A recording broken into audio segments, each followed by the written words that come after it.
Negeri ini memanggilmu kawan, belajar bergerak berbagi untuk negeri.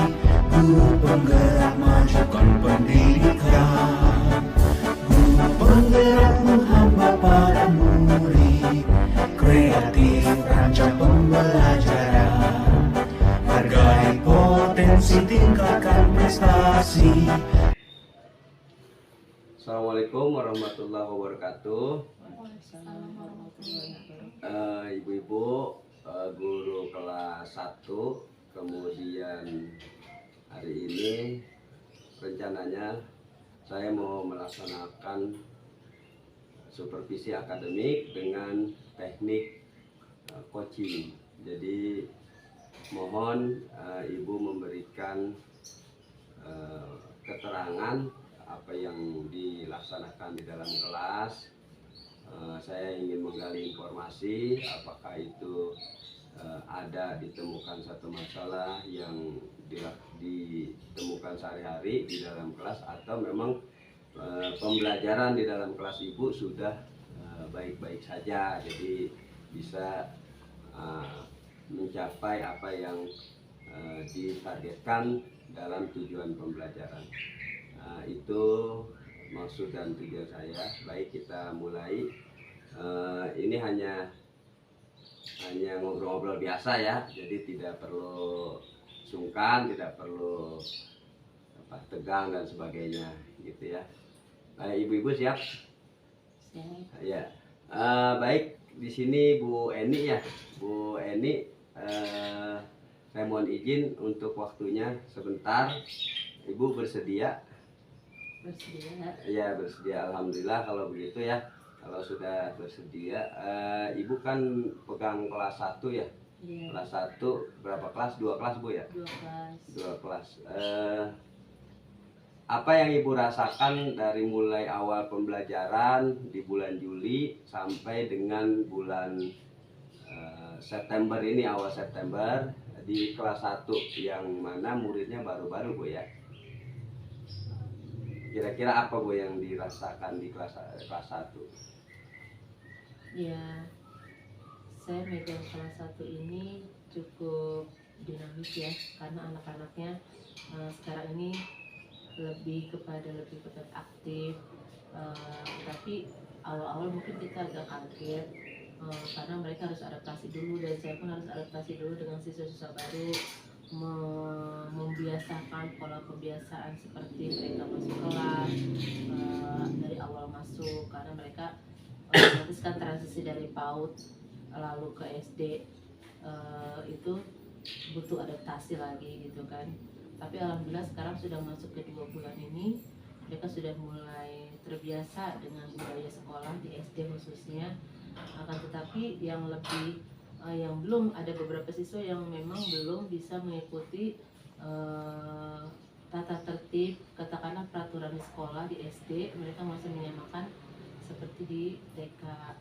Misalnya contohnya itu ada hari itu anaknya unik gitu. Dan unik, kenapa kita bilang unik? Karena memang dia itu gaya belajarnya yang selalu mengikuti saya kemanapun saya, entah itu saya ke ruang guru, entah saya sedang istirahat pergantian jam, dia selalu mengikuti. Entah itu saya ketika sedang sholat duha, dia selalu mengikuti saya.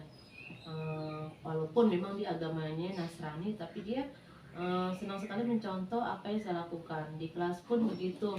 Tapi ketika di dalam kelas, ketika ada tugas-tugas yang diberikan, contohnya saja menulis nama atau apa, itu dia tidak seperti yang lain mengikuti menulis seperti yang lain, tetapi dia asik dengan dunia dia sendiri. Walaupun memang dia tidak mencelakai temannya, tapi dia sibuk dengan dunia dia sendiri. Entah itu dia bicara sendiri, walaupun kadang saya juga menegur hari fokus ke ibu guru, tetapi dia masih saja nanti ketika jam mau pulang, 10 menit mau pulang, dia baru fokus dengan tugas yang diberikan oleh guru.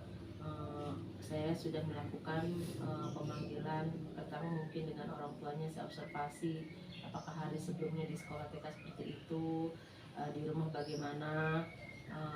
dan alhamdulillah sudah komunikasi gitu. Tetapi selama ini orang tua memang belum terlalu terbuka gitu. Akan tetapi dia menurut teman-teman yang satu TK dengannya, dia dari TK seperti itu. Nah sekarang saya hari ini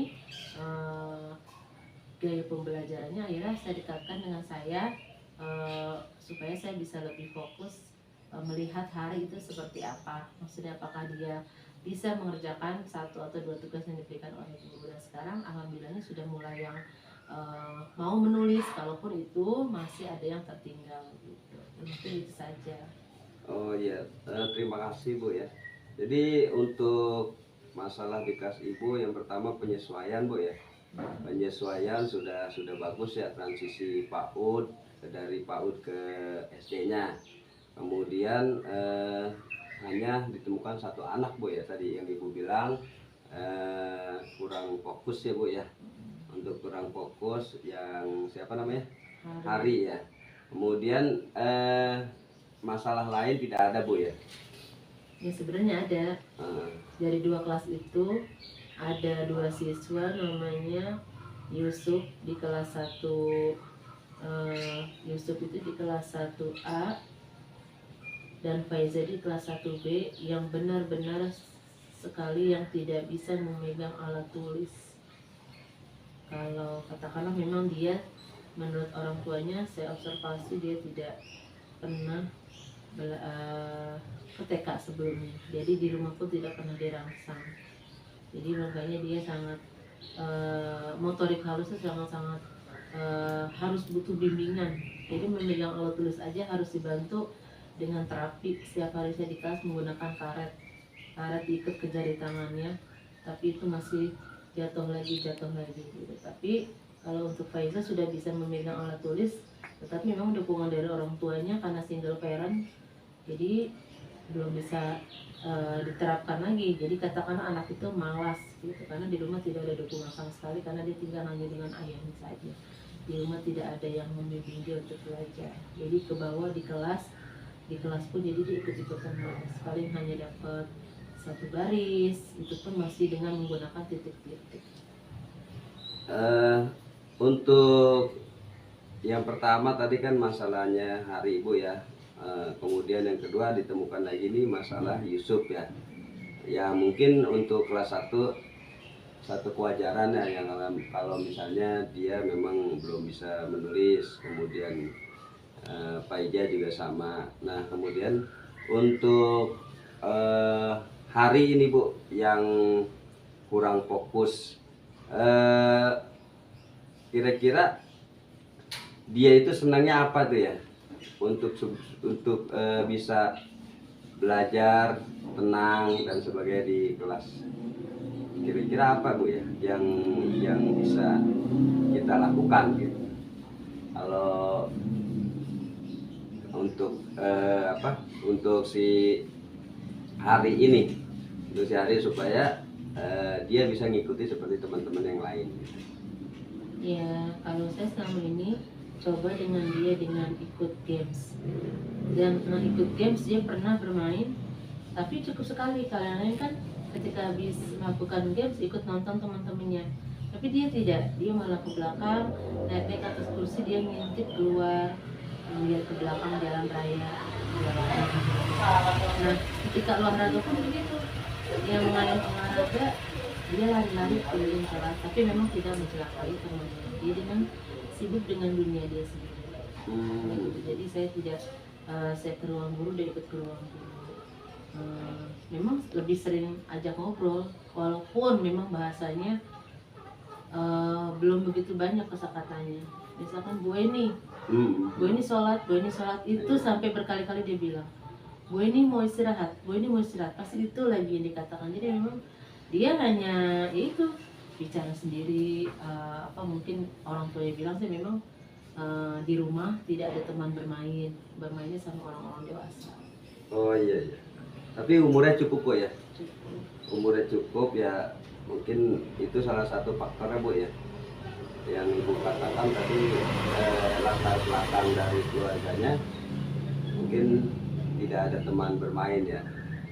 Kalau dengan guru mata pelajaran atau guru olahraga, Ibu eh, pernah mengeluhkan hal ini atau mungkin sharing gitu dengan guru olahraga, dengan guru mata pelajaran untuk masalah hari ini? Kalau di pelajaran agama, kebetulan di kelas hanya ada agama Islam. Itu pun dia nulis 3 baris, dan memang orang tuanya membolehkan, ya sudah nggak apa-apa dia belajar agama, diniatkan dengan belajar penulisan. Dan memang hari ini punya kelebihan, motoriknya halus, tulisannya bagus. Untuk kategori anak kelas 1 itu sangat-sangat rapi tulisannya, itu sangat rapi. Dan untuk kategori anak kelas 1 dia anak laki tapi tulisannya udah seperti kelas 4, bagus banget tulisannya. Baik Bu, ya tadi sudah saya dengar itu Hari.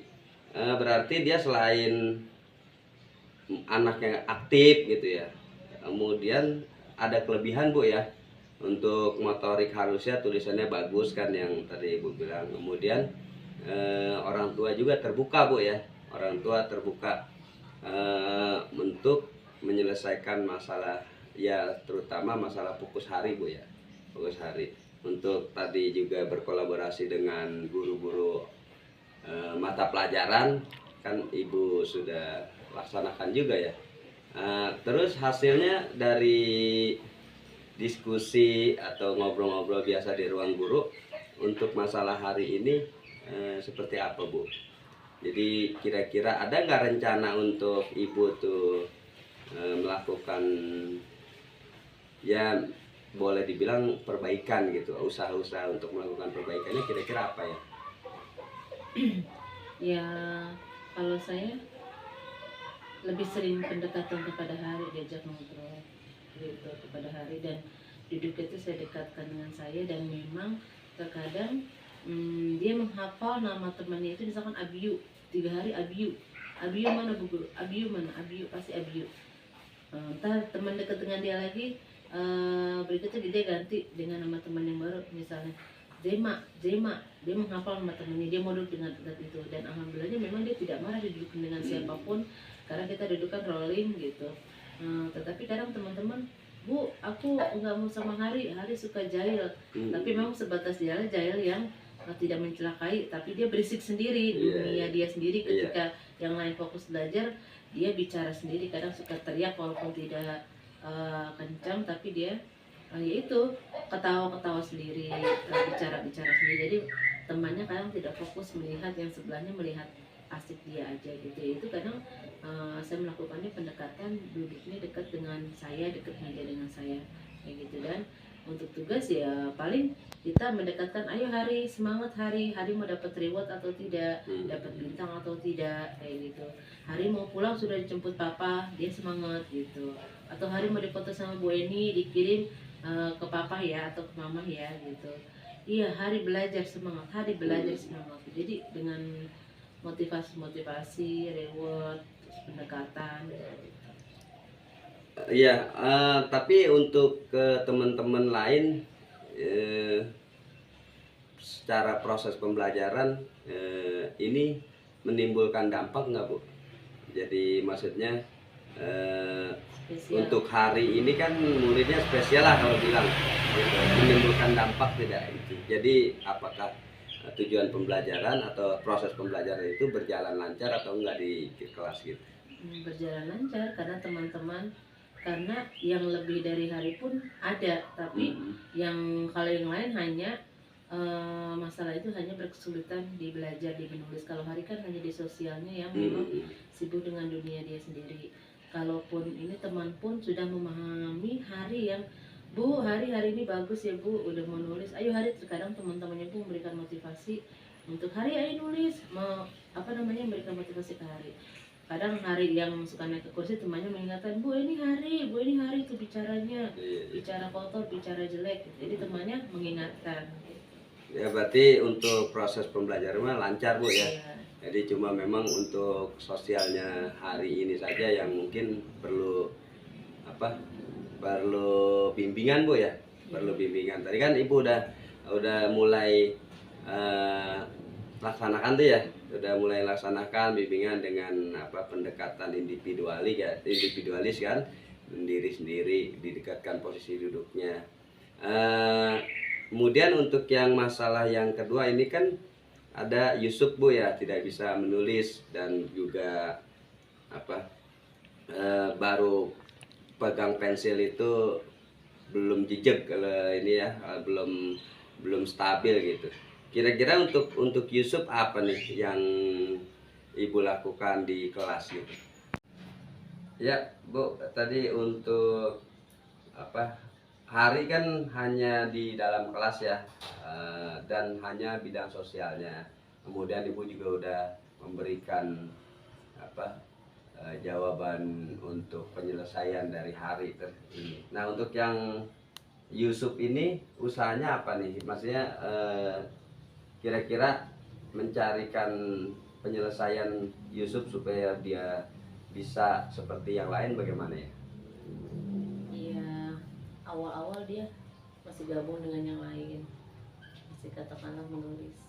Ternyata pas saya lihat-lihat hanya satu kertas habis, diubah lagi, satu kertas habis, diubah lagi. Akhirnya saya pun mencoba untuk setiap hari dia saya pindahkan ke depan ke meja saya setiap hari dengan menulis dengan tahapan yang masih dasar. Dia coret-coret itu biarin, yang penting melatih motorik dia gitu, kalau untuk awal gitu. Tapi makin kesini dia makin keenakan, yang lain sudah bisa menulis tapi kok dia kadang bahkan teman-temannya, Bu Yusuf nggak belajar, Bu Yusuf nggak belajar. Akhirnya sekarang saya berikan dia untuk lebih tanggung jawab menulis, yang saya berikan nomor selembar kertas, tulis garis lurus, garis lurus, garis lurus, nanti sampai 5 gitu. Itu pun masih yang belum beraturan, tapi saya biarkan saja karena memang yang penting saya pilihnya motoriknya saja dulu gitu. Jadi usaha yang kita lakukan juga berdampak Bu ya. Jadi dia murid kita enakin dengan mendekatkan secara individualis, tetapi ada dampaknya yang tadi Ibu bilang tanggung jawab. Untuk tanggung jawab sendiri bagaimana nih Bu, maksudnya untuk bentuk tanggung jawab dari Yusuf dan Faiza ini?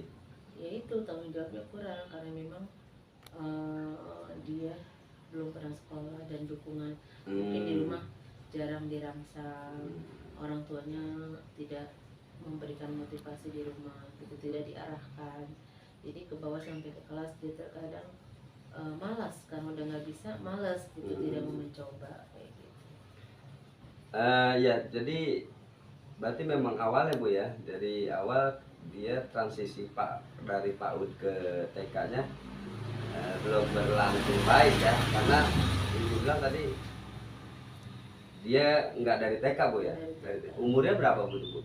Umurnya udah cukup karena Udah cukup. memang basicnya dia itu tidak sekolah TK, dia hanya di rumah saja gitu. Jadi memang beda halnya anak tidak TK, di rumah dia tetap dilatih dan kelihatan memang dia tidak pernah memegang alat tulis sama sekali. Ayahnya pun bilang.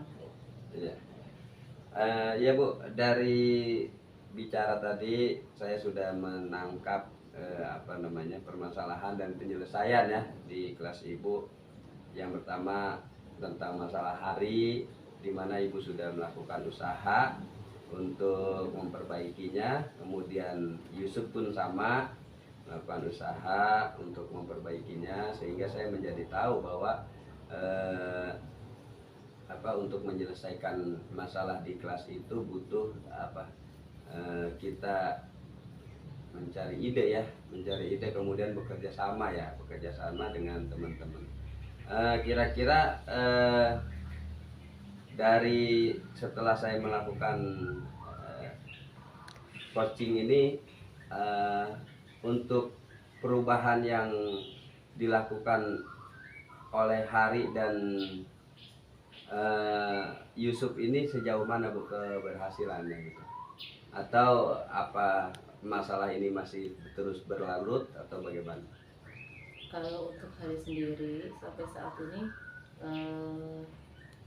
kita arahkan, kita beritahu dia sudah mulai pelan-pelan berubah gitu. Pendekatan banget, insya Allah Hari bisa berubah dan dia memang harus pendekatan. Tapi kalau untuk masalah Yusuf dan Faiza ini sangat-sangat butuh kerjasama orang tuanya. Sementara orang tuanya bilang di rumah aja dia nggak mau belajar, tidak mau memegang alat tulis, dan memang mungkin dari orang tuanya pun harus edukasi untuk tahapan-tahapan awal belajar anaknya memang seperti itu.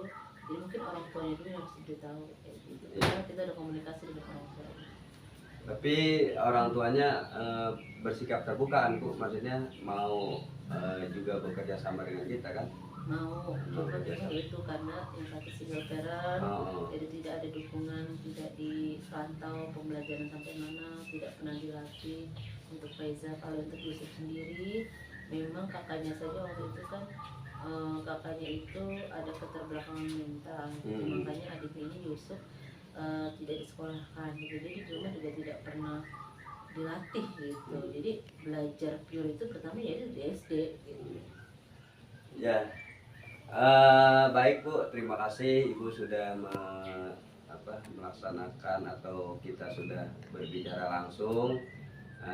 Saya jadi tahu untuk masalah kita di sekolah ini. Mudah-mudahan kedepannya sekolah kita lebih bagus. Nanti bila ada ide ataupun pendapat ataupun saran untuk melaksanakan pembelajaran untuk menindaklanjuti dari masalah Yusuf, Dahari dan sebagainya, bisa Ibu sharing ke teman-teman ya, terbuka ke teman-teman supaya kita bisa berbagi permasalahan dan mencarikan solusi dari permasalahan yang kita hadapi di kelas. Saya ucapkan terima kasih Bu untuk hari ini, dan saya juga apresiasi untuk kerja Ibu selama ini. Alhamdulillah berjalan dengan lancar, bagus, tanpa ada keluhan dari orang tua murid. Mudah-mudahan sekolah kita semakin maju Bu ya. Itu yang kita inginkan. Saya juga terima kasih atas waktunya. Saya ucapin dan saya akhiri untuk kegiatan hari ini. Assalamualaikum warahmatullahi wabarakatuh. Waalaikumsalam warahmatullahi wabarakatuh. Baik Bu asesor atau Bu observer, kira-kira tanggapannya bagaimana? Ya, setelah saya melihat Pak Jaya sudah memberikan penyampaian dengan bagus, terbuka, dan tidak mengejas coach, terus memberikan tujuan dan mengidentifikasi serta mengajukan rencana dengan baik. Ya, terima kasih Bu atas observasinya. Mudah-mudahan saya bisa belajar lebih baik untuk menjadi coaching di kemudian hari ya Bu ya. Ya, itu aja. Assalamualaikum warahmatullahi wabarakatuh.